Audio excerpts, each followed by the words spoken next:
Yes. Merlin. It's Merlin. All right. All right. This is Joseph Robert Malone. Welcome. Another Crusadia event. This is levels of creating. So, word of the day here is creativity. It's understanding what creativity is and understanding the structures in which creativity is playing through. So, definition that I love to use for creativity is making connections that have not been made before. So, the more you step into creativity, the more you understand it's in within you, and it's more about things that have just never been touched in humanity, and we pull them out of ourselves to bring to the world to make the world either a better place, more interesting, cool, awesome, whatever creativity is going to bring out, right? And when it comes down to it, it's really all structural. So this is a topic that I've covered in past events and talked to others about, but once again, we're going to talk about it again because it's so key to creating because it's all structural. Structure has integrity. The example I've used plenty of times is a ball going down a hill. You can expect that ball to keep going down the hill, not suspend in the air and play a Led Zeppelin riff or explode, maybe explode, but you get the drift. It's gonna go down the hill and it's a center block or a boulder at rest. It's gonna probably stay at rest like on a nice sunny day. You can count on structure in this reality. It's one of the one things you can in a chaotic world. And it's no different in our consciousness. Our consciousness is also built on structure. So if you understand the structure of your consciousness, you can start to create and flow the energy where you want it to go. So what I really wanted to start with here is just a little passage from one of my favorite books, Secrets of Natural Success by William Whitecloud. Uh, I know Shaq and Crusadia has mentioned a couple times. He has like three books that he's read, and that's all the books he needs. And I have this is one of those books for me. It's one of those books that once you read this, it just puts the power within you, takes it out of like a how-to, takes it out of you got to follow this along. If there's a book that's true for you, great. But this is the book that really just showed me it's like it's all within you. And if you can tap into that, you can create whatever you want. So this is a passage that starts with success is structural, not personal. When the white man was advancing across the North American continent in the 18th and 19th centuries, a rapacious land grab was brought to a dead halt along the frontiers of Texas, Oklahoma, and Kansas by a fierce tribe of Native Americans known as the Comanche. Their warriors visited such hell on the European settlers and punished the American army so badly in battle that it was thought that their number was in the millions. Defeating them was considered by most an impossible task, even though the number of settlers backing up the frontier was in the millions too. Before he was killed in the Battle of Little Bighorn, Colonel George Custer was one of many U.S. commanders to clash with the ferocious Comanche braves, whose women, it might be noted, fought as valiantly and ruthlessly by their sides. Astonishingly, the actual number of Comanche was closer to only 25,000 men, women, and children, and their advantage lay entirely in the geography of the territory they ruled. A harsh expanse of desert covering large swaths of North Mexico, Arizona, New Mexico, Texas, and the lands reaching right up to present-day Colorado. You have to appreciate that back in the 17th and 1800s, the only way getting around was on foot or on horseback. Because the Comanche were familiar with the system of springs and waterholes across the vast desert wilderness, they could come and go as they pleased and easily evade the American troops, who knowledge didn't have the knowledge or resources necessary to survive in the god-forsaken world of Comancheria.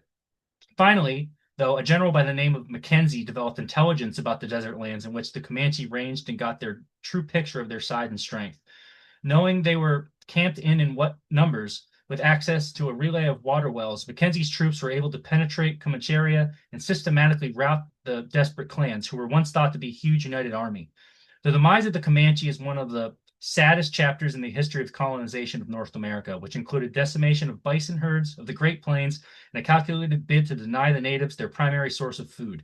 Yet, if considered objectively rather than sentimentally or moralistically, this story is a perfect illustration of what I mean when I say this, that success is structural and not personal.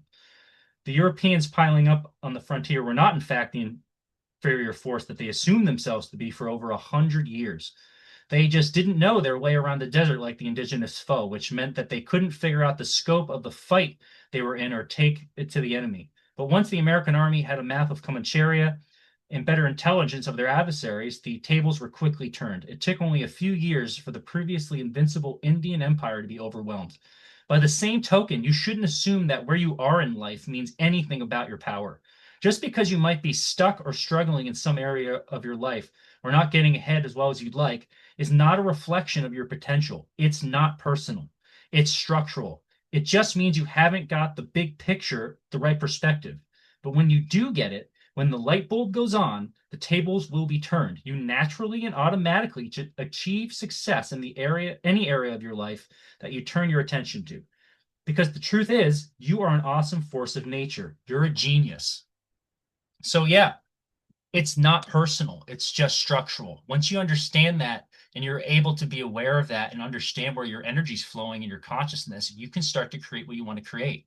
You know, your current reality, your past, etc., it has no bearing on what you can create now. It's not personal, it's structural. So ego and identity that we've covered, it's a structure in your consciousness. And for most people, that's what they think is all there is. They think it's just who I am, what I am, this flesh and blood. But that's not true. You also have genius and intuition, and they're both present at the same time. And you get to choose if you have the awareness of both. We just choose ego all the time because we believe it's all there is. So next, I just want to cover the Matthew effect. This is another structure in which you can see why people just flow right into dysfunction. You have, so the term originates from a verse in the Gospel of Matthew, which says, "For unto everyone that hath shall be given, he shall have abundance. But from him that hath now shall be taken away, even that which he hath." So basically, what does that mean? The rich get richer and the poor get poorer. Why? Focus. So if you're focused on what you stand to lose, you will be inherently focused on losing. That's where the energy is going. Your subconscious is really smart. It's going to be really paying attention to where your focus is and your attention is on. I've used that example of the owner of my company, Ocean State Job Lot. They're so focused on not becoming the next failed company that his subconscious is actually looking at it and going, well, no, the power is going to what you stand to lose. So that is automatically going to focus you unconsciously on ideas and constructs and initiatives within the company that will get them to become the next company that's going to fail. They just keep like throwing freight at these stores and just drowning them and just going, this is going to work because we don't want to lose. We don't like, they're just all focused on fear. And that's what's going to get created every single time, inevitably. So you have these haves and haves not, right? So the haves in lives, they're always focused on what they could create and what they'd love to create. And they're just going to keep creating more and more and more. While the have nots, they're focused on what they don't have, which means they're just going to keep just losing it and losing it and losing it. So it's when you rely on someone else's genius, you're basically behaving like a have not. When you rely on someone else to tell you how to do things and you rely on someone else to give you the way, you're just re positioning yourself within your subconscious of I don't have the power. That's not where we're going to be. That's not where we want to be. We want to be within our firm power. So let's get to the meat and potatoes of this. We got levels of creativity. So these are just the structure, just the premise, just to understand like these are just 6 levels that were mentioned in my learnings that I really resonated with and want to talk about, and just kind of go over some examples. And what you'll find is the lower levels, they're all based off of what's outside of you. And the higher you go up, the more and more within these levels of creativity are going to come through you. So first you have unskilled imitation, then you have skilled imitation, low-level derivative, high-level derivative, innovative and inventive, and then lastly, genius. And just to give you some examples here, and I love using music examples, we have unskilled imitation. This is basically like kids playing and fooling around in a garage. They just learn how to pick up an instrument and they're just fooling around. They're having fun. I remember the first time I had a band practice. I'll never forget. We didn't play any music at all. We just sat around and ate chips and dip and just effed around. We eventually got to the end and we're like, oh crap, we got to play some music. So we ended up playing My Own Worst Enemy by Lit, like poorly. We all know the song, maybe not. It's a great song. But yeah, it's basically what everyone starts at. Someone tells you how to do something and you just do it. So then you have skilled imitation. And that's when, the band just gets good enough where they can play their instruments, they can go outside and they'll go play at bars and stuff. They're still just covering other people's music. They're just having fun still. Um, it's just still next level up of unskilled imitation. Um, Low level derivative, you have your quality tribute bands, and I've listened to some really good quality tribute bands around this area. You got the Fab Four do the Beatles. There's another one called Get the Lead Out, does amazing Led Zeppelin. They're go listen to the YouTube. You're like, wow, they really, really nail it. Even the singers like nailing Robert Plant's voice, but they're still just copying what someone else did. It's not creative. It's just a skill. High level derivative, these are the artists that have established themselves. There's a lot of these. They're still making a good career. They're still getting like the music deal, but their influences are clearly heard. The example using Led Zeppelin again, that band Greta Van Fleet, they're pretty good, but it's pretty obvious that they're just copying Led Zeppelin. Even the singer, who's a fantastic singer, like they don't have to do that. I'd love to see them like step and branch out, but they just sound just like them to the point where you're like, what's the point? I'd rather just listen to Led Zeppelin. But they're good enough. They're definitely a much higher than that low level derivative. You have the next two are like there's a fine line there. They're kind of close, but we'll kind of go over them. Innovative and inventive. You have inspirational artists writing their own original music. This is a lot of the best bands, right? Or some of the great bands out there. They write their own original music. They're very inspiring. A lot of these kind of bands. Um, the difference is that when you get the genius, that's really the best of the best. Those are the ones that are so influential that they change reality. They change the game. They're undeniable. So some examples I just fed were the Beatles, David Bowie, Stevie Wonder, Prince, Michael Jackson, Led Zeppelin, Talking Heads. Those are just some of my favorites. You could probably think of your own that are genius and innovative and inventive, but there is a fine line there. There's a difference. For example, David Bowie, for like 14 years, he wrote like 10 or 11 albums. Every single one of them was a completely new genre that changed the landscape of music if you really look into it. It's pretty remarkable what he did. Beatles, same way. They just people you still hear the Beatles influence in basically every pop song. They just changed musical structure that much. It's a brilliant, brilliant, brilliant place to be when you're ingenious. And just some unskilled business examples. Starbucks barista, you go to school, I mean, or you go to work, I should say, and they just say, "Hey, follow this and do this. Just follow this and follow the orders and just do what you're told." Then you have your genius business example, Steve Jobs.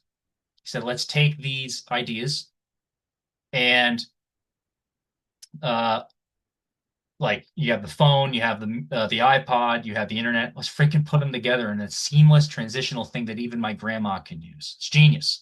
Because genius a lot of times can be very simple, be very accessible that everybody can see. So creativity starts exclusively externally oriented and just becomes more and more internal when you get the genius. It's not influenced at all by what comes before it. It ignores what others have done and creates something new entirely. That's why wage gap will never be equal. There's just no value in that unskilled imitation. There's still room for it in society, but genius and the inventive, that area, that's just so much more valuable than creating at lower levels.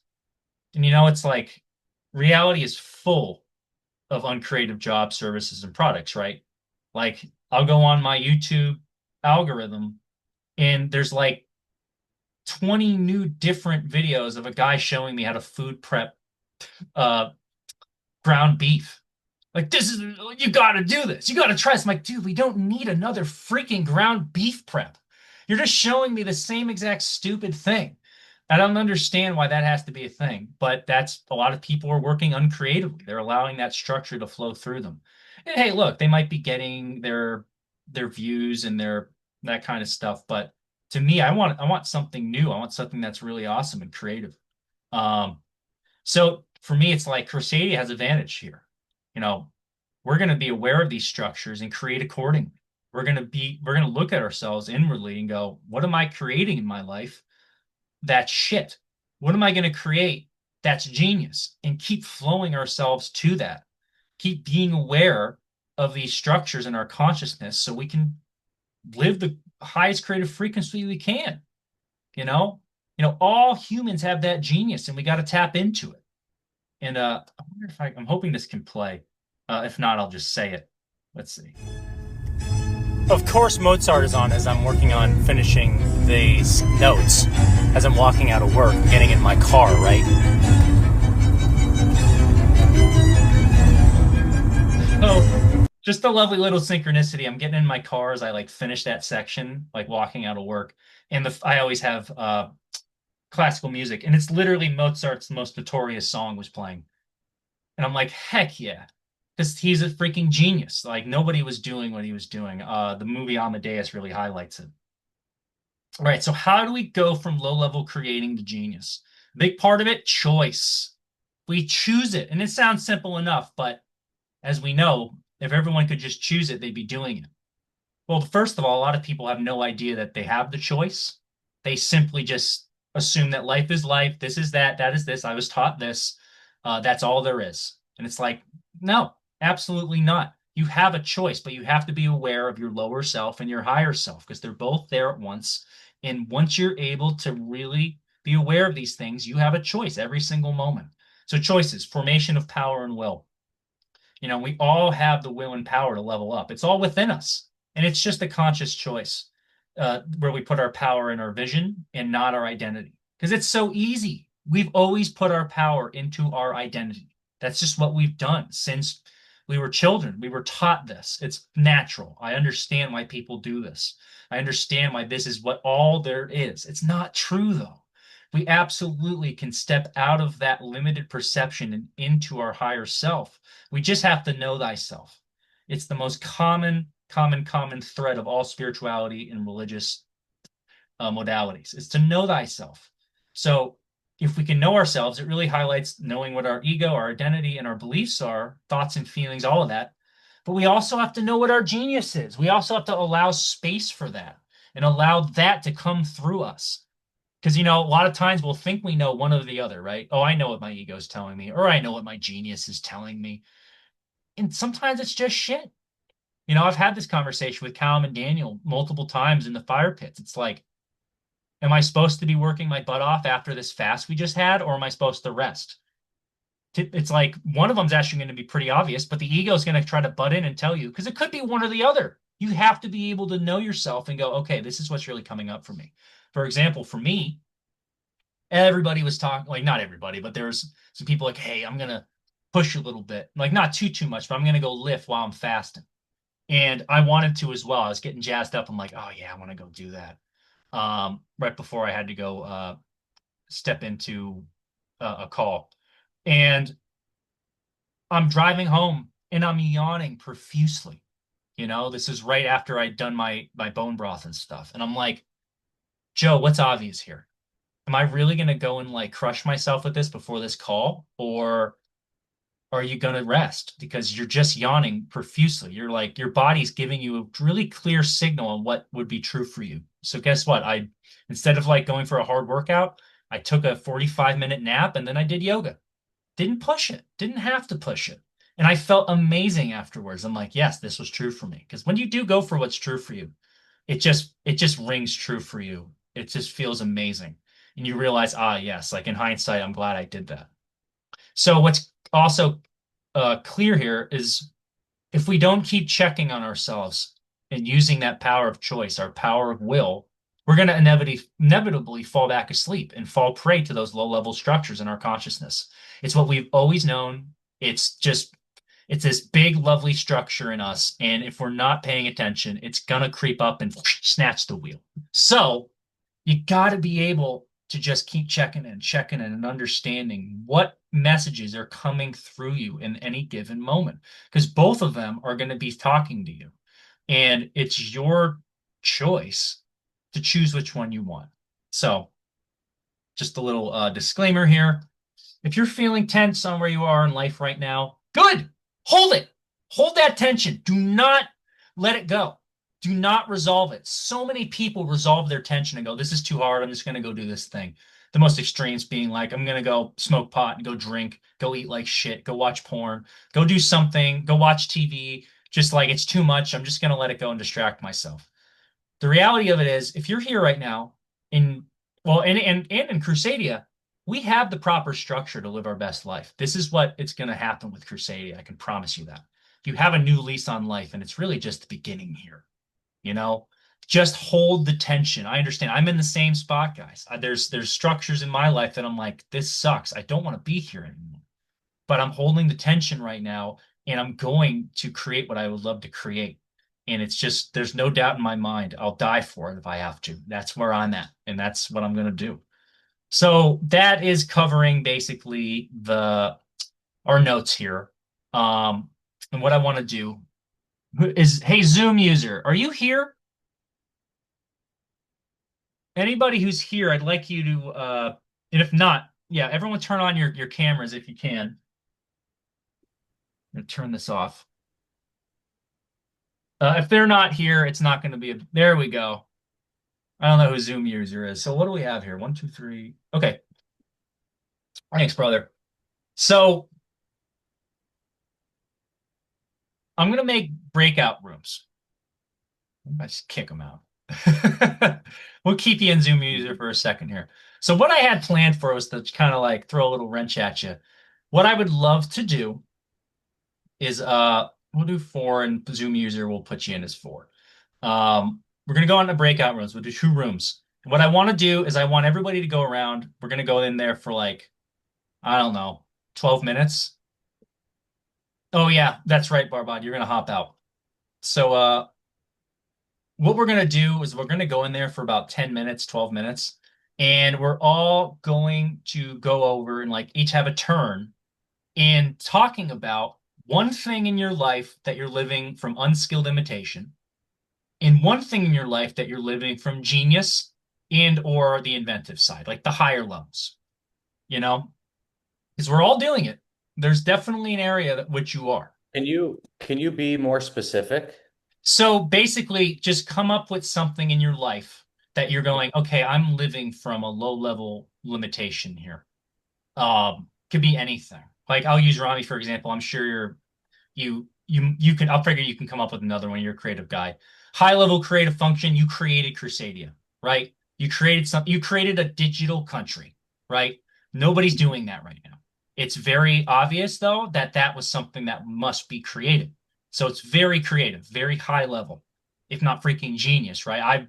From my perspective, it is because I it really resonated with me, right? So it's one of those things that'll just be absolutely it's key in all of our lives right now. So I can already think of other ones for you, Rami. So you go at it, and then just come up with one thing that is going on in your life that is just unskilled imitation. You know, just something you go like that's something I got to work on, something that's kind of coming up. Like I said, little tension here.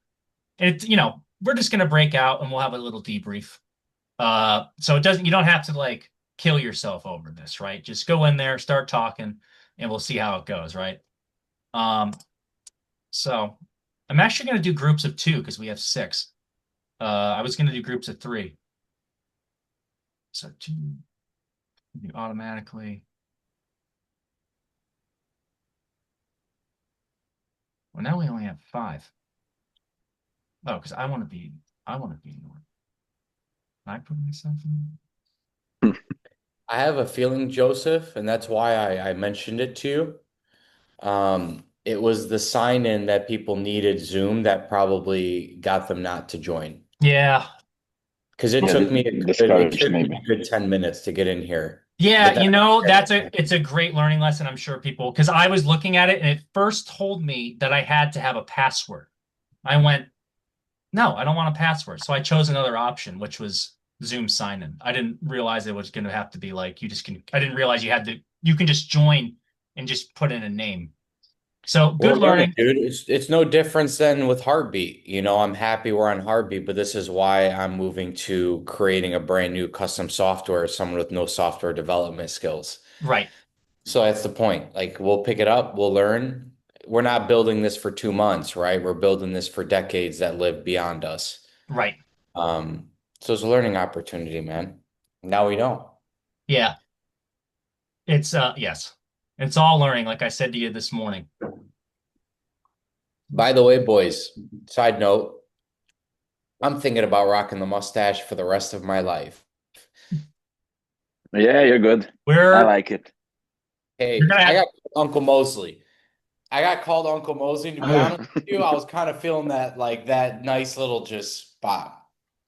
Oh, I think is my network bad? no, you're good. Okay, I just want to make sure. I said your network is unstable. I was like, oh shit. Um, but yeah, no, I like your question a lot. And part of the reason why I wanted to, like, I asked you for specifics is the Crusadia thing for sure. And I really appreciate you saying that. It's very kind of you to call it genius. But I almost want to get more creative with it because that one's, it's a bit more obvious, Yep. but forces more out of me. Right. It's one of those where it's like I see the end result. It's like just the idea of a digital country, just that small phrase brings out a lot of like fruitfulness in me and I'm sure others as well. It catches people's eye. It's like when we were saying the iPhone, Steve Jobs, it just visually, it's like, whoa, like it changes people's lives, that sort of thing. And not to say like, hey, you created the iPhone, but you've created something really empowering and something that can change people's lives for sure. And that's the game, right? That's what we're looking to do. All right. 100%. So I got one group of three, one group of two. For some reason, it won't let me in, but I do want to get you in the breakout rooms. I'd love to do this. Um, so I got you in for 12 minutes.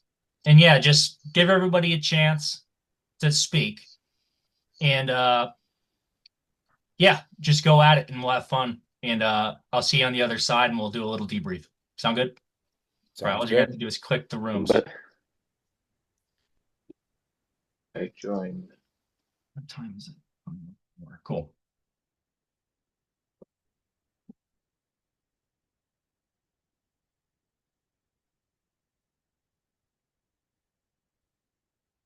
Dan, you having a problem getting in?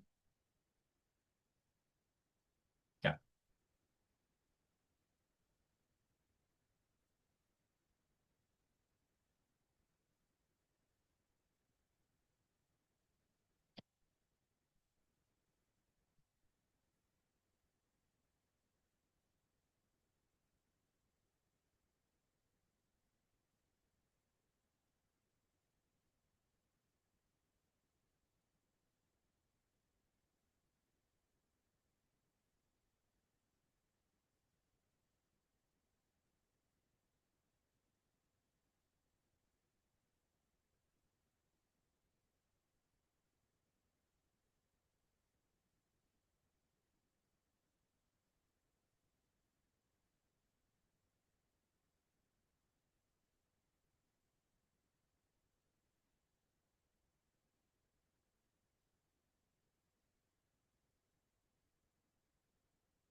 Ah,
welcome back. Welcome back. How was Daniel? He's great, man. I love He's Daniel. great. We dove in a little bit. Yeah, that was the plan. Kind of can talk about it. Well, Talked honestly. It was super. I think it was a super effective 10 minutes, to be honest, or 12 minutes. Would you say, Daniel? Yeah, it went quick though, but yes, absolutely, yeah, really fast. Time fly when you're having fun or of public course, of conversations. Anyway, course, I'm on the other side, like, oh man, I give up too much time. Like sitting here, like looking at the clock. Ego's so funny. Look, they're all still in there having a blast. Are you? Can you watch us or no? No, well, actually, I could have joined, but I'm like, you know what? I'm just gonna leave it there. I was getting that was what was true for me. I'm like, I'm gonna let these two go, let these three go. Game time. Like, here we go, boys, gentlemen. How'd it go? Yeah. Yeah, we Awesome. were just getting fired up and okay. So yeah, let's Good, let's just good, good, debrief good. a little bit. What landed? What did we learn here from this breakout room, or just anything from this event? You can go. Floor is yours, Um, guys. Well, Questions, anything? Go on, I'll go. well, So no, you go, Marina, go for it. no, Callum, I'll just share quickly because what we started was with this low level limitation. I said like maybe the false idea is that it automatically has a negative connotation, you know. But for me, I said it doesn't necessarily have to be so because in some lower areas I'm imitating, but if I'm imitating something good, for example, you guys which have some experience, more experience in the areas I like to work on now, I don't think that's like a negative imitating, you know. And as human beings we started learning by imitating, by family, by surroundings, so it's our natural trait and mechanism we start with. So yeah, I just wanted to avoid the necessary negative connotation of the imitation. That was my idea, you know. It doesn't Marino, have to be bad in the beginning. it's a great point that I didn't share within the learnings, and I'm glad that you pointed it out. You can't be from genius everywhere. Nobody is that way. We're human, right?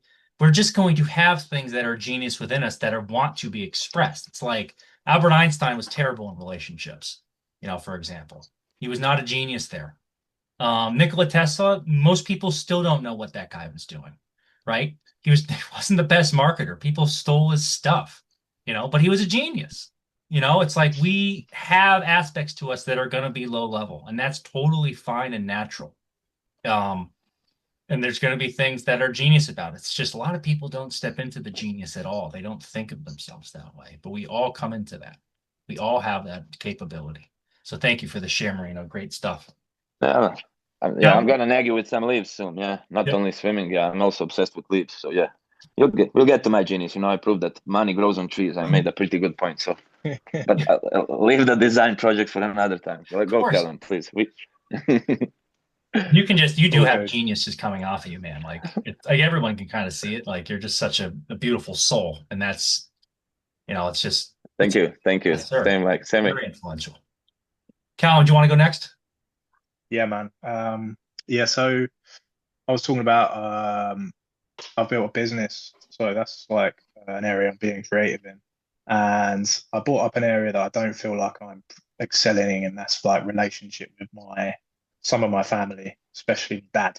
Um, and Alejandro brought up a really good point, which is like, because I was basically saying like my dad doesn't value the same things I do, and I've always had to push back against him. Because when I like, for instance, when I was in school, he was like, you should do history and geography or history and English. That's what it was. And I was like, I don't want to do history and English. I want to do PE and whatever else it was, music. So, and then Alejandro basically said, yeah, so basically you don't want to imitate your father. Yeah, because that's what my dad's trying to get me to do is imitate my dad, right? And it's like, wow, yeah, that's a really good way of putting it. It's I want to create what I want to create, and my dad's saying, no, you need to imitate what I want you to do. So yeah, man, that's what I got. That's what I got. Yeah. Great, So great learnings, man. It's that family structure where we get a lot of those belief systems instilled in us. And when the parents come back into our lives and the family does those dynamics, they can absolutely wring out some of that dirty laundry, so to speak. It's just like you can be doing great and then family comes back in the fold. And not all the time. I know Rami's talked about his family being an awesome structure. I've had it too, but I still have functions within my family dynamic structure that just reverts me right back to ego, reverts me right back to that lower structure. It's by design, it's just a part of the human life and experience. But what's great about it is you can be aware of it. You can see it. You can acknowledge it and go, okay, that's what's coming up there. And like you said, and Alejandro is absolutely true. You don't have to be your father, right? You don't have to follow those paradigms. It's like for me, I see a lot of myself in my dad. Like we look the same. We have the same body type. We love the same kind of stuff. So we both love to like working hard. So we have a lot of the same things, but so it has been a more difficult thing for me to kind of rip myself out of that and step into my own truth, my own genius, and start to operate from there. But once you can be aware of it, you can, and you can absolutely just, it's you're making connections that aren't normally made. It's just not going to get that from the father, the mother, that sort of thing. So once again, another great share. Love to hear from everybody who wants to go next.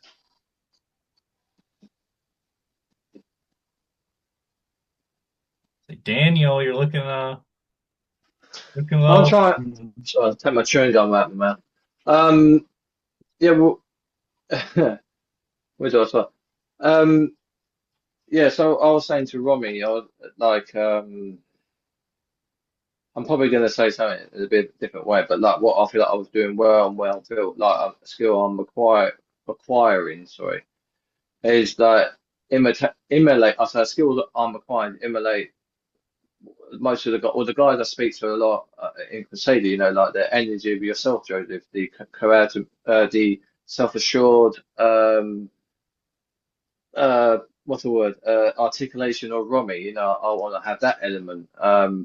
Uh, Open up a lot more like Marino does and Callum. That's what I'm trying to become more of those kind of elements, right, and emulate that and learn to do that. Because sometimes, for example, Romy just gave me a mate, well, you don't know if he give me a great compliment. And I'm someone who struggles with compliments. So he may notice now, I'm going to give it away. I had noticed I'll do it. When he gives me a call or someone give it, I'll go, oh, thanks. And I'll look down at the floor because I'm not used to people saying, well done, you're doing well. I've only had that the last few years or the last few months. People meet so I'm not saying everyone in my life says, there's a lot of people that love me being around them, that happen for me to be there because obviously I give them some sort of energy to them and I don't always see it myself. Um, so I'm trying to become that more. So that's where I'm probably lacking that people appreciate it. It's like my mum coming up to me, giving me a cuddle. I don't say thank you for it or always acknowledge that she did give me a hug or something. You know what I mean? I thought, that's all right, move on. 'Cause I've been used to being belittled and as I get older, strike my way through life with a fist to move forward.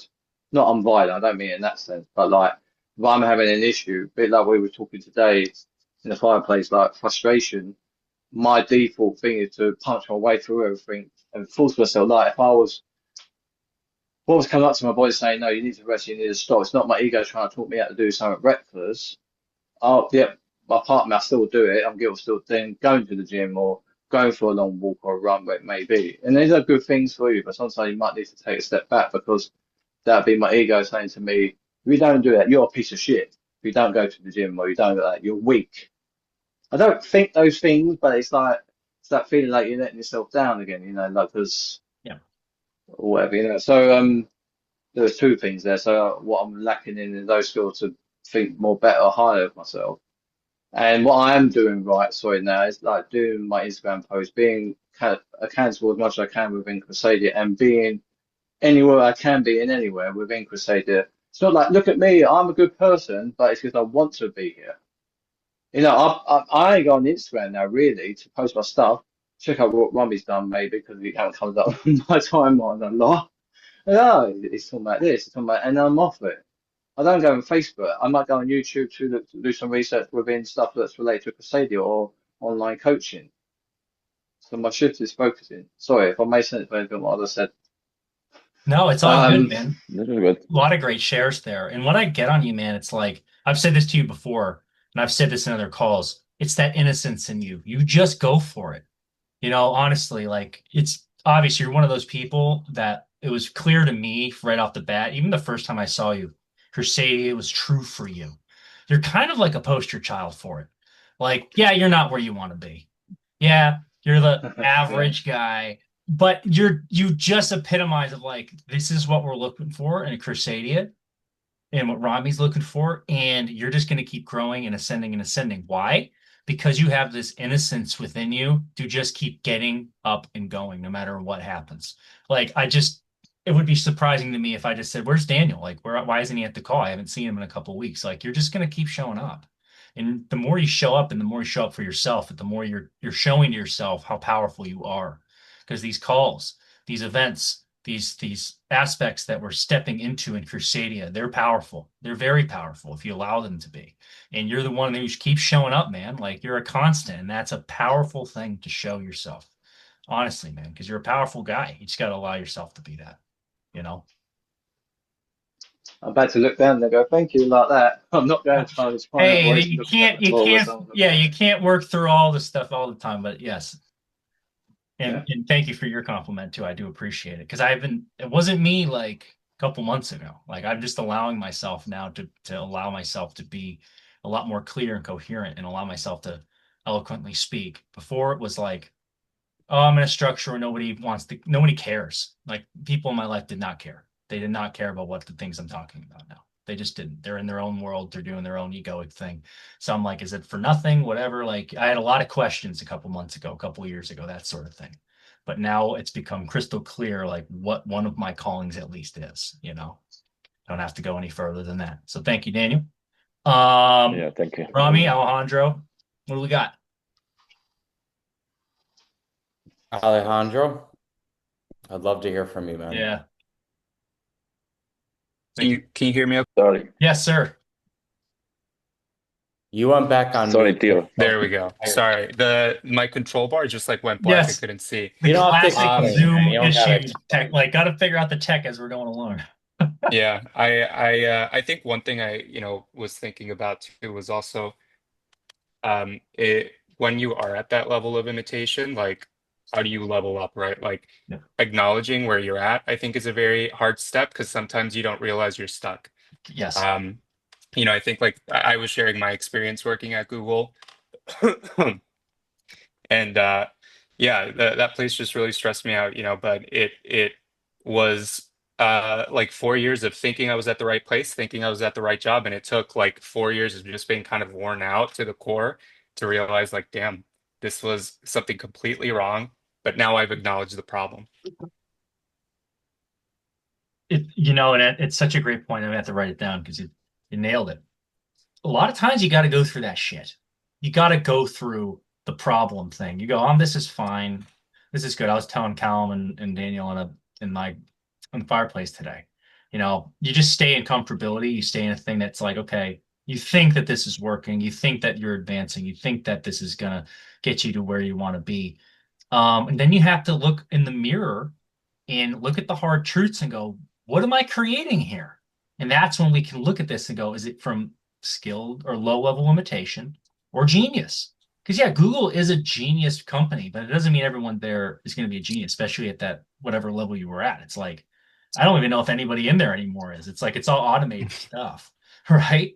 It's like it's all just formulas and stuff. And when you're working with other people's formulas, um, you're not going to get the results that you truly want from your heart level.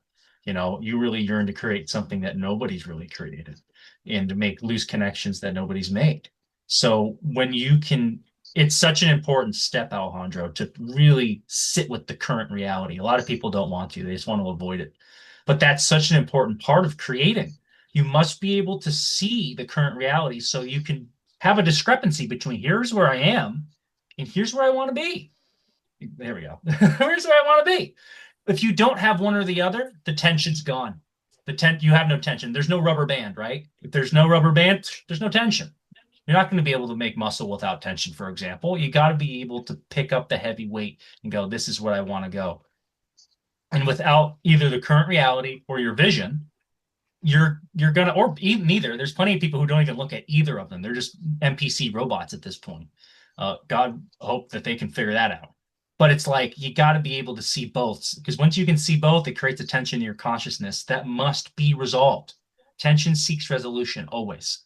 I can't just hold your arm, Alejandro, at the hardest I can forever. Something's got to give.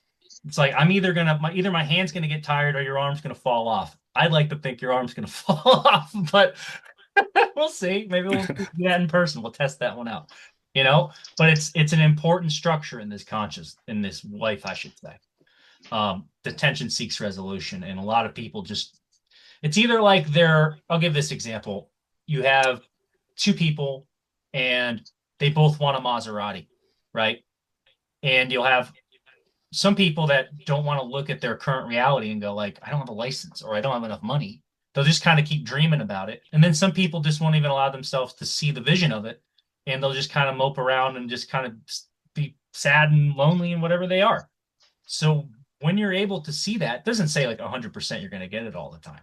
But because creators know like you're not going to get everything you want. That's just not how life works. But when you're able to hold the tension and able to focus it into where you want it to go, you're going to be able to take really obvious, powerful, empowering action steps towards that keep building momentum. Boom, boom, boom, boom, boom, boom, boom. And eventually you just create so much momentum that you're just flying. You're like, heck yeah, even if you haven't gotten there yet. I think we all have been there at some point in our lives. Like we can all think of an idea. Maybe that's not right now. We're not going to do it, but we've all used that structure and that tension seeking resolution system before to get something we inevitably wanted.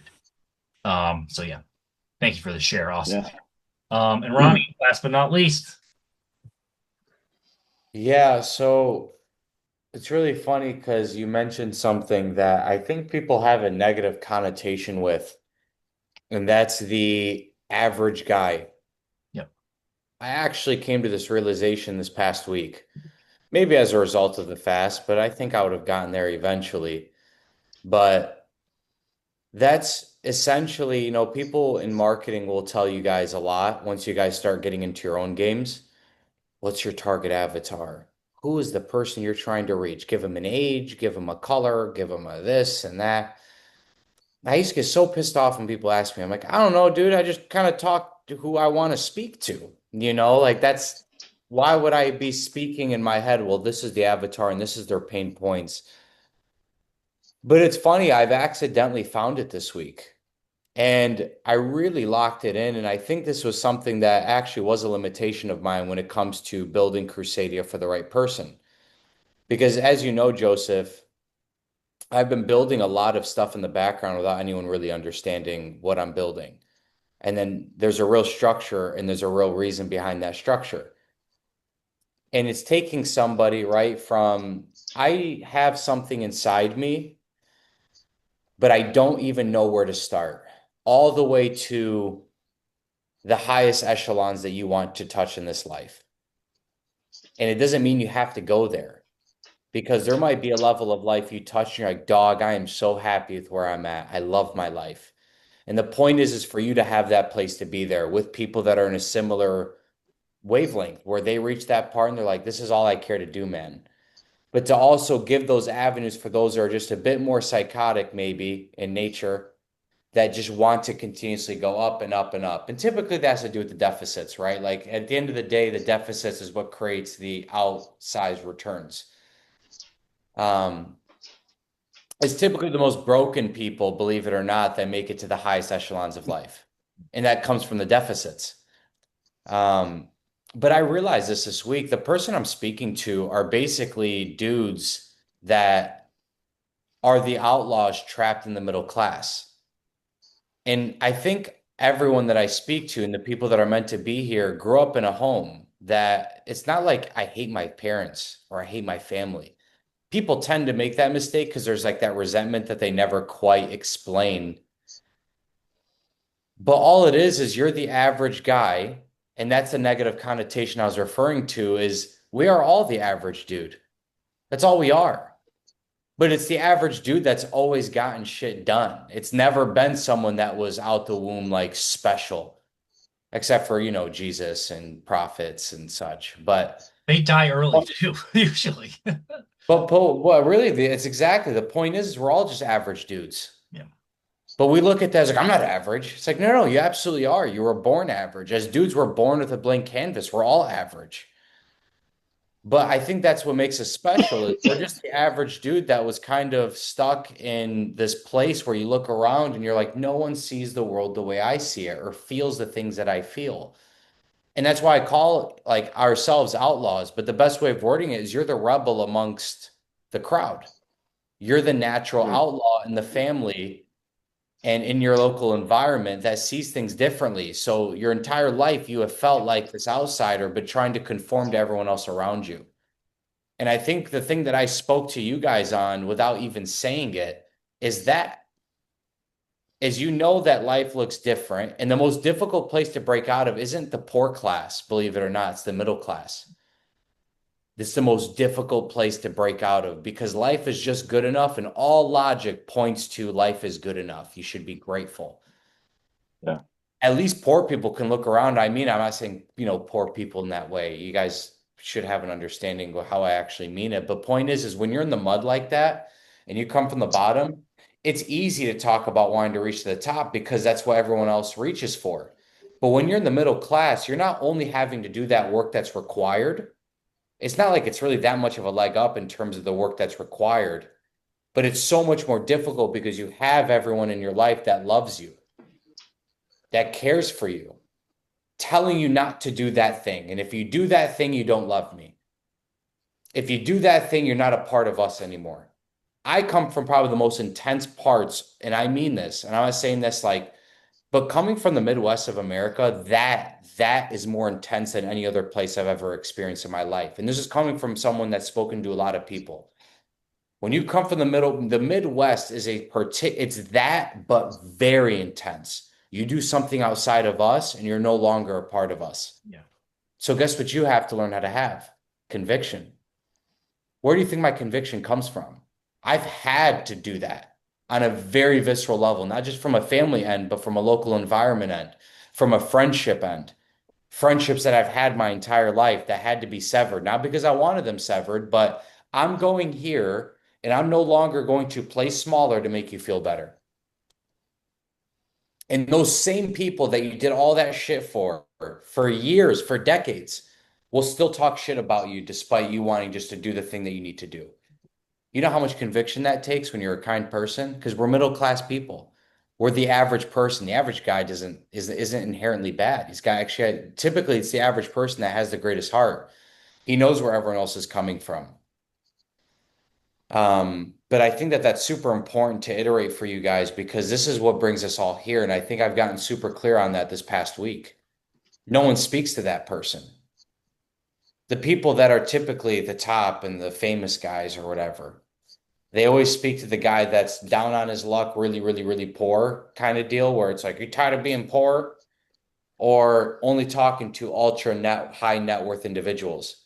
No one's talking to us. No one's ever talked to us. That's what makes, and I guess to answer your question, this is what I'm building in terms of my higher purpose. You talk about tapping into that thing, I've tapped into, I live it every single day. That's why I went 120 hours. I didn't want to go 120 hours, but Norm set the stone, and I'm here to prove I'm not someone that just talks shit. I will be the best soldier he has, period. He told me if you haven't done, he didn't technically word it that way, but if you've done a 72-hour fast, you go 96. I took it upon myself to say, well, if you've done 96, then guess where I have to go?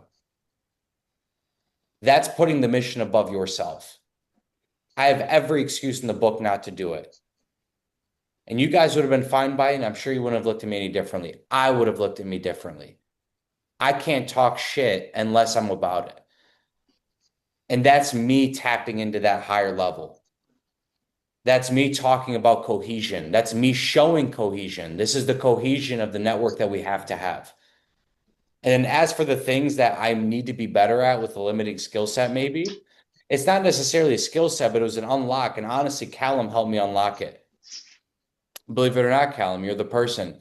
The other day, he was talking about, man, today I just want to relax. And I swear to you, I was going to let it go. And I'm like, it's unbelievable, but being so much more straightforward and not delivering with fluff all the time when you know someone needs to hear something that is best for them, That's something I realize I need to do. I'll be honest with you. I ripped multiple people a new one this week, Yep. but not really ripped them a new one. I was just direct.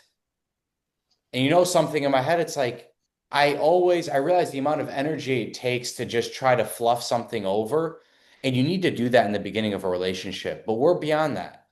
At this point, if I know you could be doing something that's going to be better for your life that you'll thank me for in 24 hours time or a week's time or a year's time, I am willing to be the bad guy in order to get that out of you because in the end, you'll thank yourself for it. And I'm not doing it for you. I'm just opening up that vault to challenge you. Just like I asked to be challenged from you guys, and Joseph can attest. I want to be challenged, you know? And Callum told me afterwards, and it made me feel so good, man. I can't say thank you enough. You know, like the idea that you come to me and you're like, hey man, like I just want to say thank you so much for almost like challenging me on that point. Like I raised my floor as a result of me not wanting to do this thing that those are the greatest decisions you'll ever make in your life are the ones that you'll look back on and be like, holy shit, I thought that was a blasé thing. And that ended up being a decision that changed everything. It's always, always packaged up that way. I swear to you, before I posted content, the thing that actually got me thinking about it was like, ah, fuck it. I'll try. I'll hop on this call and see what it's about. It was that blasé. And look what it's turned into. That thing of just being like, ah, fuck it, I'll hop on a call. Little did I know what was on the line at that moment. But it comes down to you just never make a decision from weakness. And Callum he broke PRs when he went. And he was like, dog, like I feel like something shifted in my brain. Because it always comes from the moment you feel at your weakest. That's when it requires you to be at your best. That's when shit starts to move because you're raising your floor versus chasing a ceiling. Way more important to raise your floor than it is to raise a ceiling. But for me moving forward, the limiting skill set is avoiding stepping on people's toes when people get uncomfortable, explaining why you feel uncomfortable. And it's typically people feel uncomfortable when they get challenged in a way that they know it's like, I should be executing this, but I don't like that he's calling me out. I don't like that this structure that he's building forces more out of me, and I'm not comfortable taking those steps. But that's what it comes down to. Norm was no different. Norm was nervous about putting together the fasting. And he kept asking me questions, and I purposely was giving him blasé answers. And not in a way where it's like, figure it the fuck out on your own, excuse my language, but figure it out. You'll be all right. I promise you, if it was really serious, the fact that you're asking me shows that you care. If you care, I trust you. If you don't care, that's where I lack trust. And the fact that you feel nervous about, I don't want to mess this up, shows me everything I need to see.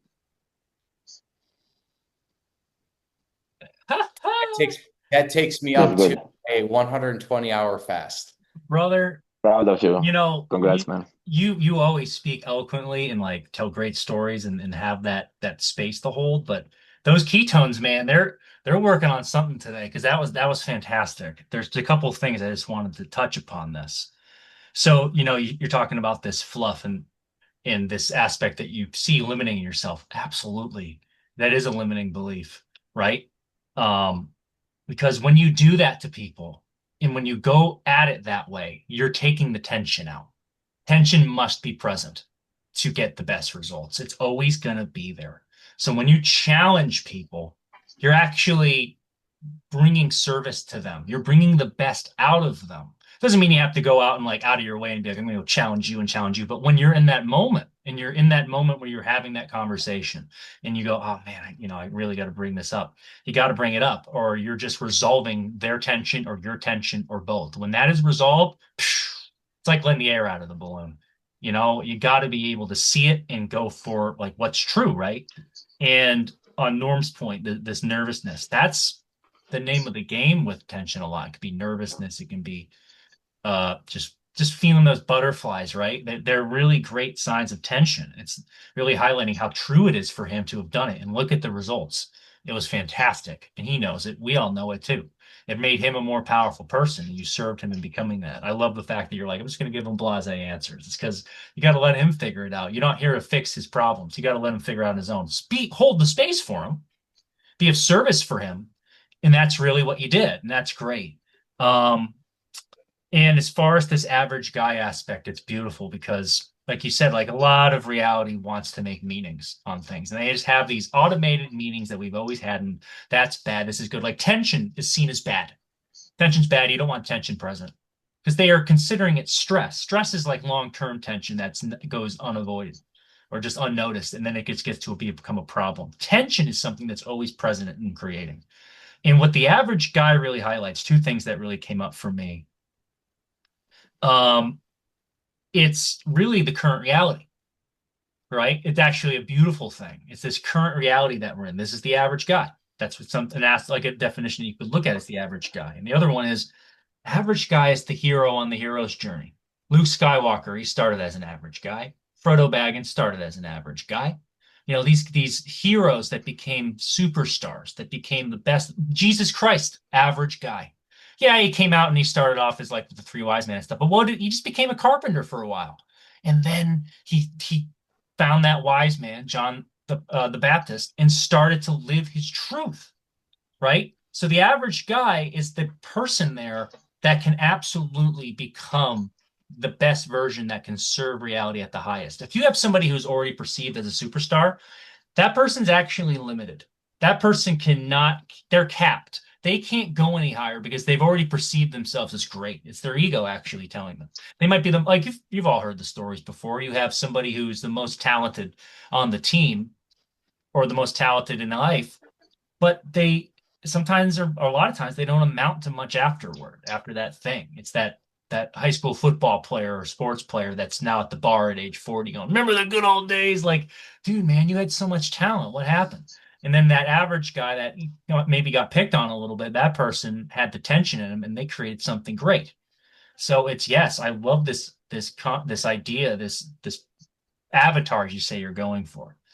Now, my avatar I always talked to was my obvious girlfriend and happy birthday to Dua Lipa. Yeah, hey, it's I'm always talking to. Hey, I'll see you soon. I'll see you later. But but yeah, just it's just such beautiful learnings. And like I said, you just speak so eloquently, man. You all do. And I'm really glad she came here. It's a beautiful call. We all are coming out of here stronger and better because we see ourselves. We see ourselves and what we can are capable in creating and not hiding from the limitations that are within us. It's very important to acknowledge both because if you can't, you just can't move forward. You're just gonna, it's like an unconscious thing where you'll just keep looking back behind you, but that's not life. As Rami says, the past is over. It's done. It happened and we can learn from it, but it's over. We're moving on. We're stepping into, from what I get, higher structures. Boom, boom, boom, boom. And it's fantastic. I'm excited. We're all excited, right? It's just like, here we go. So yeah, beautiful stuff, guys. Beautiful stuff. Uh, Really excited. May I add on, Joseph? You mentioned we can get everything we want. We're well aware of that. But what I realized these past few years is that I don't need everything that I want. Correct. And most of the things I want, I don't need. And most of the things I need, I don't want, or some of the things. So, yeah, Romy, challenging, getting yourself in uncomfortable positions, there's a lot to it. And that's where we need to be most of the times as well. So, yeah, now when I tell someone happy birthday, I don't tell them like, oh, I wish your wishes come true. I say like, I wish your needs get fulfilled, my friend. You know, that's like one of my wishes. So Yep. yeah, I just wanted to share that with you. That's I hope you clean. do what's true for you. Yeah, just go for Yeah, it. You know? yeah. 'Cause Maybe eat some that's, you know, shit on the there's way. nothing higher than just going for what's true. And for most of us, I mean, all of humanity, it's living your true nature and purpose. That's one of my favorite mantras. You go for your true nature and purpose. And sometimes your true nature and purpose isn't pretty. Sometimes you got to get your arm cut off. Yeah. But at the end of the day, if you've lived it and you truly have lived it, and it's uncomfortable, as we've said in the intuition, it's your heart's wild. When you live from the heart, at the end of the day, you look back and go, because that's when you can look back, right? That's when you really want to. Like you go back and look at your life at the end of your deathbed and go, yeah, I left it all on the table. I left it all out there. I have no regrets. It's the people that as Rami said. It's they lived the average life. They lived in the middle class, and they just kept going for comfort. They just kept going for like just be good enough, and that's it. Those are the people that are going to have the big midlife crisis.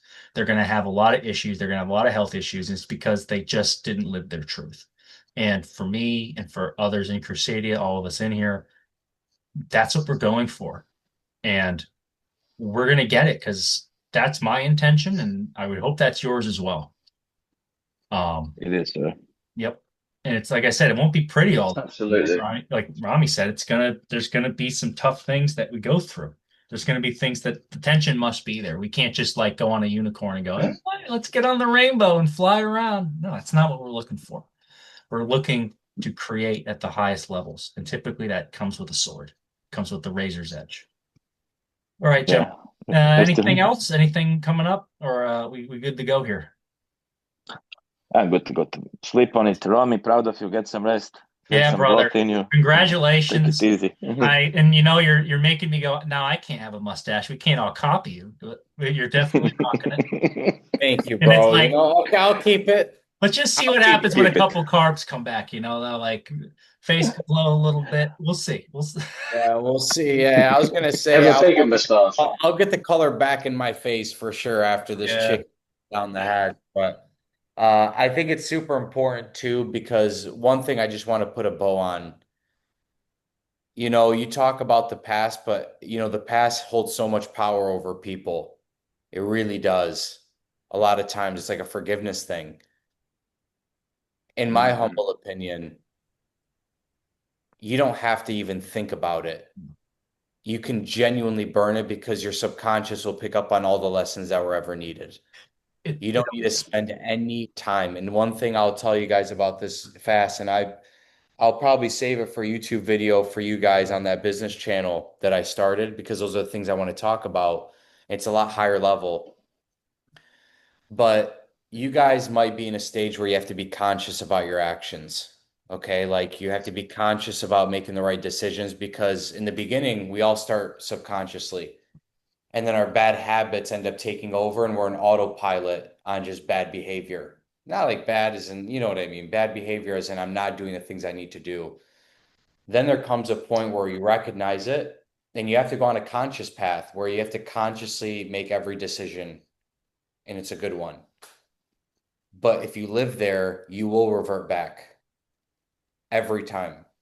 You have to get back to that subconscious state. But the only way to get back through that is through. You can't shortcut it. You can't ignore it. You can't skip steps, but you need to be thinking about those conscious actions that you're taking to reach that subconscious level. I don't think about what I do on a day-to-day basis. And one thing that it reconfirmed, this fast didn't teach me anything new, but one thing that was really cool that I thought, and I'm just going to be honest with you guys, it showed how on the right path I am. Like the way I think and the way I approach this shit, like I let the subconscious drive, but it took amounts and large amounts of force to get through that consciousness stage of knowing I'm consciously doing the right things. But it's like anything else. If I put my finger on my face, I feel it right now, but I won't in a minute. That's the point. Eventually, it'll just be right here and you won't be thinking twice. The actions that you take in your day to day are just going to feel like breathing air. You don't have to remind yourself to take a deep breath, do you? If I did, we'd all die. Like you die eventually, like shit, I forgot to breathe. But that's how your days will look. Your days will be like breathing in terms of how subconscious it actually is, because you're just used to operating from the heart. I barely think about my days. What do I have to do tomorrow? I always wake up and I kind of have an idea of the things that need to be done, the season that you're in. And it's like, what needs to be pushed today? What do I have today that we can iterate on? What can I do today to move this thing as far forward as possible? And where does that begin? Right now. What do I need to work on right now? That's actually how my brain works. The right now Yes. part is good. Yeah. That's what's waiting for you on the other side, and I mean that. That's what's waiting for you on the other side. It is an elevated way of living, and it's an elevated identity. That's why you're playing the game at a much higher level. Life is a game. And that's why I don't even take it too seriously. It's all structural, Oh, guys. all It's this all stuff. structural. And you can see with Rami, it's from the heart. He lives from the structure of the heart. And let's say, like, because let's say he just steps out of it for a minute or two, like maybe a mistake happens. It's not going to be a setback. It's going to be an empowerment, just like he learned, like, oh, if I'm going to talk fluff to people, I'm going to get shit results. And then you flip it around and you turn that mistake into something empowering. Now that's living empowered. That's living from a place where you can absolutely just keep building momentum to build the life you would truly love to live. It just never ends, right? It's just a game. You just keep ascending and growing and growing and growing. Like you said, you could just stop and go, oh, I've made it. I'm good here. That's fine and dandy if you're happy with that. But what are we in Crusadia? We're psychos. A lot of us are, right? We're driven individuals. And there's really, not much difference between a psycho and a genius, right? They all have that itch that just can't be scratched, that driven nature, just to be great and just to take us from that lovely average that is so empowering to understand that current reality and into the higher levels. And comes from the heart. It really does. And I know people, oh, and then the people that are stuck in the middle comfort zone. Well, that's woo-woo. That's bullshit. You're just making that up. You just haven't lived there. They just haven't. And Yeah. you know what? It breaks my heart, to be honest with. At least for me, it breaks my heart. It's When you hear that, and it's funny because the bite back you get is so aggressive. You're a fucking Mm. idiot. You're a moron. Excuse my language. But like those are the responses you get. You don't know what the F you're talking about. You're an idiot. But you see it. It's legitimate projection. yes. Yeah. And you It's get it Facts. magnified. legit. You get it so magnified just with your media. It's just you get 100,000 times more than we can see. And I'm sure that hurts, right? Because you just see the pain coming through these people in the words that they're attacking you with. And you want to fix them, you want to coach them, you want to do something about it. But that's actually not your job. We have one No. job in this reality, guys. It's to live our true nature and purpose. That's it. Nothing else. We're not here to fix our family. We're not here to fix other people that are coming at us. uh, we're still one whole being. That's my premise, at least. But we're not here to go fix everything else. A liver cell doesn't go fix the heart cell. The body will just regenerate on its own naturally. It's like all we can do is live our true nature and purpose. And if they get healed from that, beautiful. If not, sorry, like it's on them. They have to do the work. Agreed. Yes, sir. Beautifully said. Agreed as well. Beautiful. All right, guys. Thank you so much. Thank you to all Crusadia who's going to be watching this later on. We love all of you. And we look forward to the next one, baby. We'll just keep building momentum. Yeah. Thank you, Joseph. And And Robbie, Thank you, go and everybody. eat or have your. What did you say? I said, Robbie, you can finally go and eat now or consume some yeah, broth or whatever you got prepared. yeah, we'll get that I number will in right. about 30. I'm gonna do a YouTube video to finish it up. I showed every I, 24 hours and where Ah, I was at. you, So I'll do that, and then I have to start another video, which is the refeed. And that's for you guys, to be honest with you, so you can kind of see how I did it, even though I'm you guys pumped. kind of map out and stuff. But that way you have the video to play back on as well. Yeah, I'm obviously excited for that series. That's gonna be a good one to eat while I'm eating. I don't know. It's a good listen, what's funny is sometimes I'm like, this is gonna suck. And then it ends up coming out pretty like people like it. In my head, I'm like, I don't know. I think it's a shit You video, know, you know. But it that's how it works. yes, it's my last one here. The the best writers in the world, what do they typically avoid doing? Writing. Writing. They just, it's their egos, right? Like the ego wants to deter you and step you off the path. It doesn't want you to keep going because it knows that when you're out of your comfort zone, that's where you could die.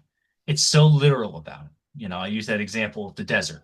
It's like, hey, watch out. There could be freaking cliffs around. There's no cliffs around, but it wants you to consider that. So you turn around and go back and go on the couch again and go like, well, now he's safe. Now it's a survival mechanism. It's a it's a funny one. It's hysterical when you really observe the ego trying to keep you safe. It thinks that it's got you under control because you're going to go out of control. But nothing wrong with going a little out of control, honestly, being delusional and allowing your heart to really guide you. There's nothing wrong with it at all. It's actually what our true nature as humans are, from my point of view. That's what we're really designed to do. But powers that be and nature and all that stuff has kept us playing small, but not anymore. We got this, guys. Amen. Amen. Yes, Amen.